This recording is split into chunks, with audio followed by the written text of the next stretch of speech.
Mutton நெஞ்செலும்பு soup. இந்த நெஞ்செலும்பு soup அப்படின்னாவே உடம்புக்கு அவ்வளோ நல்லதுங்க. அதிகமாக இருமலோ சளியோ இருக்கும்போது இது சாப்பிட்டாவே குணமாயிரும் அப்படின்னு சொல்லுவாங்க. வாங்க எப்படி செய்யலான்னு பார்க்கலாம். நான் இன்றைக்கி 1/2 கிலோ எலும்பும் கறிமா தான் வாங்கியிருக்கேன். கொழுப்பும் சேர்த்து வாங்கியிருக்கேன். க்ளீன் பண்ணி வச்சுருக்கதை நம்ம ஒரு பாத்திரத்தில் எடுத்துக்கலாம். அது கூட ஒரு 3 பச்சை மிளகாய் சேர்த்துக்கலாம். சின்ன வெங்காயம் 10, ஒரு பெரிய வெங்காயமும் சேர்த்து அது கூடவே சேர்த்துட்டு 3 பழுத்த தக்காளி, 1/2 ஸ்பூன் இஞ்சி பூண்டு பேஸ்ட் சேர்த்துக்கோங்க. ஒரு 5 பல் பூண்டும் சேர்த்து கொஞ்சமாக உப்பு, அது கூட கல்பாசியும் கொஞ்சம் சேர்த்து தேவையான அளவு தண்ணி சேர்த்துக்கோங்க. 1 ஸ்பூன் மஞ்சத்தூள், 1/4 ஸ்பூன் ஜீரகம், மிளகும் சேர்த்து வேக வச்சுக்கலாம். இப்போ மசாலாவுக்கு 1 வரமிளகாய், 1 1/4 ஸ்பூன் மிளகு, 1 ஸ்பூன் ஜீரகம் சேர்த்து நம்ம பொடி பண்ணி வச்சுக்கலாம்.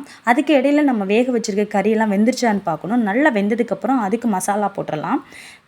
1/2 ஸ்பூன் மிளகாத்தூள் சேர்த்துக்கோங்க.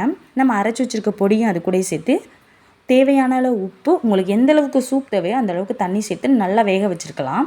அதுக்கப்புறம் நம்ம தாளிப்பு கொடுத்துடலாம். கொஞ்சமாக எண்ணெய் சேர்த்து பட்டை, கிராம்பு, சோம்பு சேர்த்து நல்லா பொரிய விட்டுக்கோங்க. அது கூட கருவேப்பிலை, ஒரு பாதி பெரிய வெங்காயத்தை கட் பண்ணி சேர்த்து நல்லா வதக்கிக்கோங்க. நம்ம ரெடி பண்ணி வச்சுருக்க ரசத்தையும் அது கூடவே சேர்த்துக்கலாம்.